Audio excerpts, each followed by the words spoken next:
हाँ, तो प्यारे बच्चों, अगर आप गणित का परीक्षा देने जा रहे हैं, तो इस वीडियो को पूरा देख लीजिएगा। बहुत सारे चैनल का वीडियो आप देख रहे होंगे, लेकिन ये वीडियो अगर आप देख लीजिएगा, तो आपको इतना बेनिफिट मिलेगा जिसका हम अंदाज़ा नहीं लगा सकते हैं, आप भी अंदाज़ा नहीं लगा सकते हैं। क्योंकि हिंदी में जो भी प्रश्न हमने आपको दिया था, वो प्रश्न आप लोग अभी भी मिला सकते हैं। यूट्यूब पर यहाँ चैनल पर उपलब्ध है और वेबसाइट पर भी हमने दे दिया है, तो वहाँ पर भी उपलब्ध है। तो प्रश्न लगभग रोज़ वायरल हो जाता है, लेकिन व्हाट्सएप वगैरह पर आपको देखने को नहीं मिलता है। तो अभी हम आपको मैथ का जो है क्वेश्चंस पेपर बताएँगे, आंसर की भी बताएँगे। तो वीडियो में बने रहिएगा आप लोग। वीडियो को मिस नहीं कीजिएगा, नहीं तो बहुत कुछ आपका छूट जाएगा। तो ज़्यादा समय नहीं लेंगे, एक-एक प्रश्न को हम लोग देखेंगे इस वीडियो में और उन प्रश्नों का उत्तर भी हम आपको बताएँगे। प्रश्न तो डबल रहेगा आपका, ये बात तो फिक्स ही है और वो सभी प्रश्नों को आपको जवाब ही देना है। तो एक-एक प्रश्न को हम लोग देखेंगे और विस्तार से देखेंगे, थोड़ा डिटेल्स में जानेंगे, जिससे ये होगा कि आपका जो प्रश्न और भी एग्ज़ाम में एक्स्ट्रा भी इधर-उधर का आएगा क्वेश्चंस या फिर जो हम इसमें नहीं बता पाएँगे प्रश्न, उसका आंसर भी आप आसानी से परीक्षा में कर लेंगे और आपको नॉलेज भी मिल जाएगा बेहतर। तो चलिए पूरा देखिएगा वीडियो को। तो चलिए 100 ऑब्जेक्टिव प्रश्नों में से आपको 50 का उत्तर देना होगा। बाकी सब भी यहाँ पर दिया गया है पहले से ही जानकारी। तो ज़्यादा समय नहीं लेंगे, देख लीजिए प्रश्न आपके सामने जो है इस तरह का प्रश्न आ रहा है। कहता है कि 1/√2 क्या है? देखिए √2 जो होता है ये पूर्ण वर्ग नहीं होता है भाई। तो ये आपका जो होता है ये अपरिमेय संख्या के अंतर्गत आता है। आंसर सी जो है ये बिल्कुल रूप से करेक्ट आंसर हो जाएगा। 2 नंबर प्रश्न जो है आपके सामने, यदि अल्फा और बीटा द्विघात बहुपद इतना के शून्यक होगा तो alpha into beta. Alpha into beta का जो सूत्र होता है प्यारे बच्चे C/A होता है और C का मान यहाँ पर ए 3 है, 3।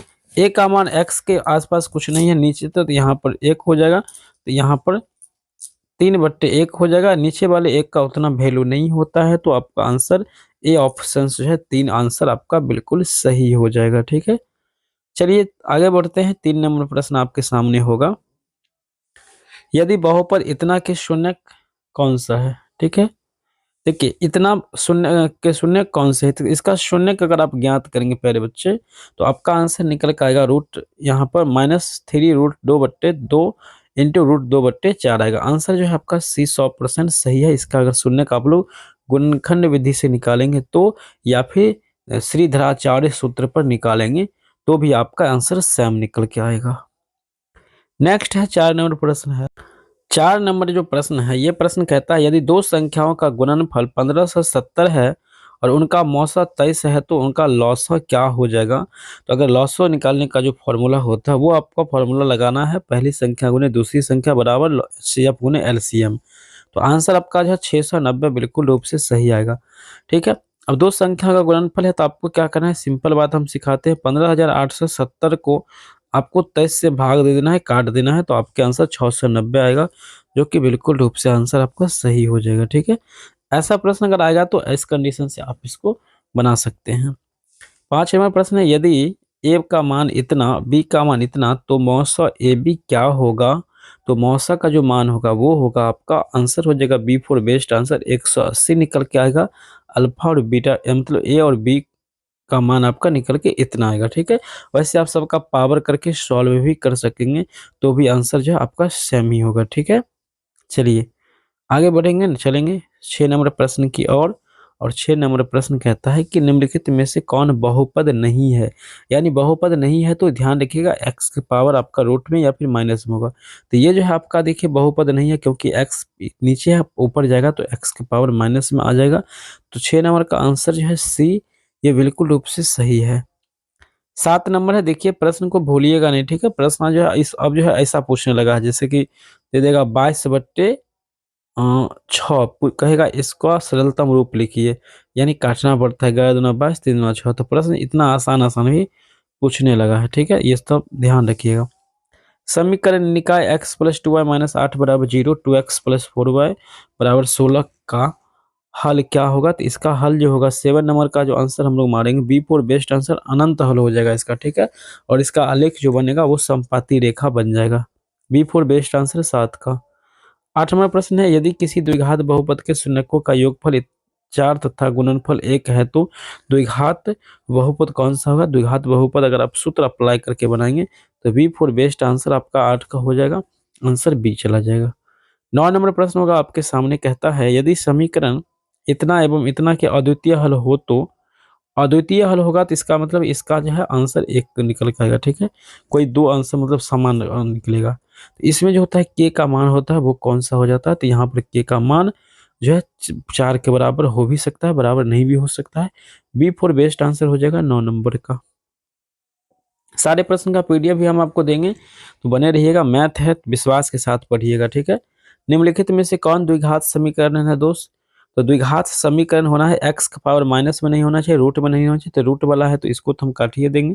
तो 10 का तो पहला ऑप्शन कट गया। यहाँ पर एक्स बट्टा में आ गया तो ये भी कट जाएगा, यहाँ पर भी एक्स बट्टा में ये भी कट जाएगा। तो सबसे बेहतर जो आंसर है डी चला जाएगा आपका। ऑप्शन नंबर 10 का डी 100% सही आंसर है। और इस वीडियो के से बाहर आपको कुछ भी प्रश्न एग्जाम में देखने को नहीं मिलेगा, ठीक है। यदि समीकरण A X square plus B X plus C बराबर 0 के मूल एक दूसरे के व्युत्क्रम होगा तो फिर इसका मान क्या होगा? 11 का आंसर सी हो जाएगा, सी बराबर ए हो जाएगा। द्विघात समीकरण x square minus 6x plus 2 बराबर 0 के मूलों का योग क्या होता है? तो अल्फा प्लस बीटा का होता है, सूत्र होता है माइनस बी बट्टे ए होता है। माइनस बी की जगह माइनस 6 है तो ये माइनस माइनस होकर प्लस हो जाएगा, ये पूरा 6 ही रह जाएगा। एक जगह कुछ नहीं है तो यहाँ पर एक लिखा जाएगा, 6 बट्टे ए हो जाएगा। तो आंसर जो है आपका यहाँ पर सी जो है बिल्कुल रूप से आंसर सही होगा। 12 का आंसर सी बिल्कुल रूप से सही आंसर हो जाएगा, ठीक है। 13 नंबर प्रश्न होगा। हम जान रहे हैं कि आपको बहुत कुछ समझ में नहीं भी आ रहा होगा, तो वीडियो को लेकिन ऑब्जेक्टिव याद रख लीजिएगा। एक्स बराबर 0 का आलेख कैसी सरल रेखा होगी? तो वाई अक्ष के समांतर होगी। एकदम रूप से याद रखिएगा, बी फोर बेस्ट आंसर हो जाएगा। मैथ में ज्यादातर बी ऑप्शन आपका सही हो रहा है, ये बात आप गौर कर रहे होंगे। निम्नलिखित में से कौन नियामक एक्स अक्ष पर एक बिंदु है? तो 2 और 0 हो जाएगा। एक्स का मान यहाँ पर 2 है, वाई का मान आपका 0 हो जाएगा, ठीक है यहाँ पे, ठीक है। इसके अकॉर्डिंग 15 नंबर प्रश्न है, यदि एपी का प्रथम पद ए और सार्वंतर डी होता है तो एपी का एनवा पद, बस फॉर्मूला है A plus N minus one into D. B four best answer आपका हो जाएगा 15 नंबर का। 16 नंबर क्वेश्चन है, समांतर श्रेणी इतना का 30वां पद क्या होगा? 30वां पद निकालने का सूत्र होता है ए प्लस 29 डी होता है। ए का मान यहाँ पर 10 है तो 10 लिख लेना है आपको। 29 डी होता है, 29 को गुना करना है डी से। डी का मान 7 में से 10 को घटाएंगे तो आपको 7 में से जब 10 के घटाएंगे, यहाँ पर उल्टा है तो -3 निकल के आएगा। -3 से गुना करेंगे 87 में से 10 जाएगा, -77। बी फोर बेस्ट आंसर हो जाएगा। 16 का भी बी आंसर होगा। 17 है, समांतर श्रेणी इतना का में पदों की संख्या कितनी है, यानी n नंबर हमको निकालना है। तो 17 का भी आंसर जो आपका हो जाएगा बी फोर बेस्ट आंसर 34 होगा। फार्मूला आपका SN वाला भी लगा सकते हैं और AN वाला भी लगा कर निकाल सकते हैं। 18 नंबर प्रश्न कहता है, समांतर श्रेणी इतना का nवां पद कौन सा होगा? तो इसका जब nवां पद आप निकालेंगे तो उसका आंसर जो निकल के आएगा क्या? तो 18 नंबर का जो सही आंसर है वो आपका ऑप्शन नंबर ए होगा, 2n प्लस 1 हो जाएगा। बिल्कुल रूप से ए ऑप्शन आपका जो है ये सही हो जाएगा, ठीक है। आगे बढ़ेंगे। 19 नंबर प्रश्न होगा, बिंदु 4 -3 की मूल बिंदु से दूरी कितनी होती है? बस 4 का स्क्वायर कर दीजिए 16 और 3 का स्क्वायर करिए 9, जोड़ करके इसको रूट कर दीजिएगा तो आंसर आपका बी फोर बेस्ट आंसर 5 निकल के आ जाएगा, ठीक है। तो 19 नंबर का जो आंसर है आपका बी फोर बेस्ट आंसर आपका चला जाएगा, 5 आंसर निकल के आएगा। 20 नंबर प्रश्न आपके सामने होगा, sine square 65 degree, sine square 65 degree plus sine square 25 degree का मान क्या होगा? 25 और 65 को ऐड करके देखिएगा, 90 डिग्री अगर पूर जाता है तो इसका आंसर सिंपली 1 होगा।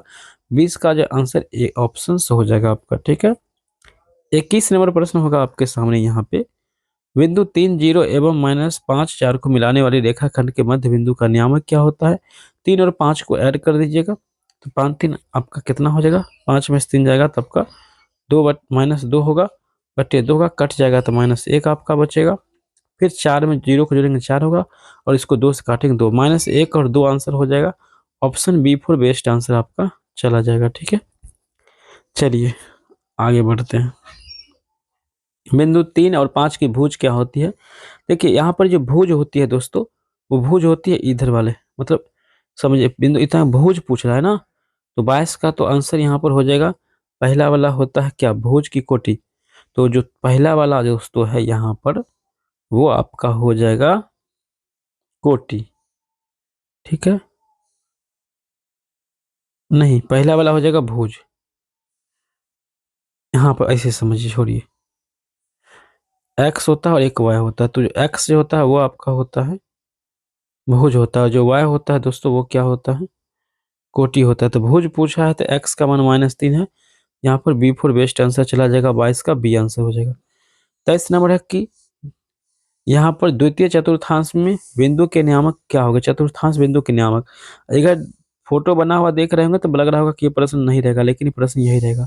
तो 23 का आंसर भी B4 बेस्ट आंसर आपका चला जाएगा। क्वेश्चन पेपर में सब कुछ समझाया गया है, ठीक है यहाँ पर।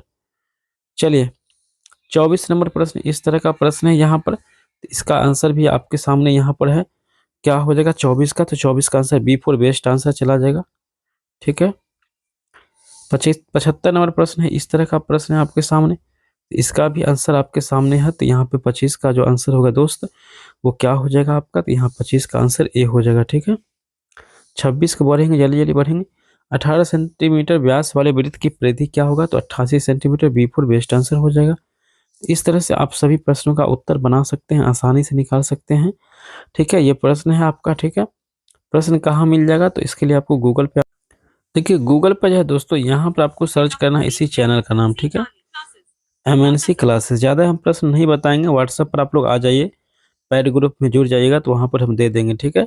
कहीं बवाल ना हो जाए कि प्रश्न आउट हो गया था, ठीक है। सब अपना अपना एक्सपीरियंस से दे रहे हैं, आपको MNC क्लासेस पर सर्च कर देना है, ठीक है। यहाँ पर BSB अपडेट्स में आएंगे तो यहाँ पर आपको BSB अपडेट्स में जाकर के आपको क्वेश्चन पेपर देखने को मिल जाएगा। यहाँ पर आपको सर्च कर लेना है मैथ वायरल क्वेश्चन पेपर, तो भी आपको मिल जाएगा, ठीक है। यहाँ पर पेज को रिफ्रेश मार लेंगे एक बार, तो आपके सामने एक क्वेश्चन पेपर जो है वो नया वाला आ जाएगा, ठीक है। हम यहाँ पर आंसर की भी दे सकते हैं।